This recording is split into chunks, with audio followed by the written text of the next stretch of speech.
Hi అండి, welcome to Nishi channel. ఈరోజు మన వీడియోలో సింపుల్ రెసిపీ చుక్కకూర టమాటా కర్రీని ఎలా చేసుకోవాలో చూపించబోతున్నాను.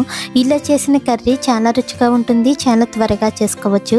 అలాగే రైస్లోకైనా చపాతీలోకైనా చాలా టేస్టీగా ఉంటుంది. మరి ఆలస్యం చేయకుండా సింపుల్ రెసిపీ చుక్కకూర టమాటా కర్రీని ఎలా చేసుకోవాలో చూద్దాం.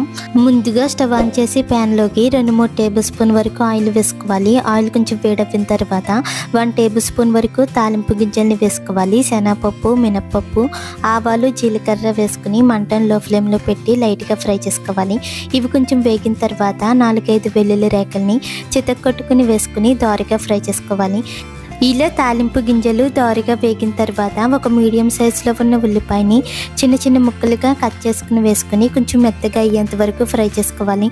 అలాగే ఉల్లిపాయ ముక్కలు త్వరగా వేగడానికి 1/2 టేబుల్ స్పూన్ పసుపు, రుచికి సరిపడా ఉప్పుని కూడా వేసుకుని బాగా ఫ్రై చేసుకోవాలి.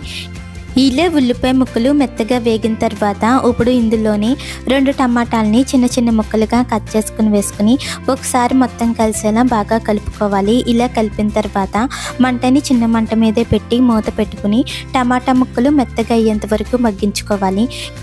ఇలా టమాటా ముక్కలు మెత్తగా మగ్గిన తర్వాత ఇప్పుడు ఇందులోనే చుక్కకూరని వేసుకుని ఒకసారి మొత్తం కలిసేలా బాగా కలుపుకోవాలి. ఇక్కడ నేను 2 చుక్కకూర కట్టలను తీసుకుని బాగా కడిగి చిన్న చిన్న ముక్కలుగా కట్ చేసుకుని వేసుకున్నాను. ఇలా మొత్తం కలిపిన తర్వాత మూత పెట్టి మంటని చిన్న మంట మీదే పెట్టుకుని మధ్య మధ్యలో మూత తీసి కలుపుతూ ఈ చుక్కకూర మొత్తం దగ్గర పడేంత వరకు మగ్గించుకోవాలి. ఇలా 4-5 నిమిషాలు అవ్వేసరికి ఈ చుక్కకూర అంతా కూడా మెత్తగా మగ్గిపోతుంది. ఇప్పుడు ఇందులోనే 1 టేబుల్ స్పూన్ వరకు కారం, 1/2 టేబుల్ స్పూన్ వరకు ధనియాల పొడి వేసుకుని ఒకసారి మొత్తం కలిసేలా కలుపుకోవాలి.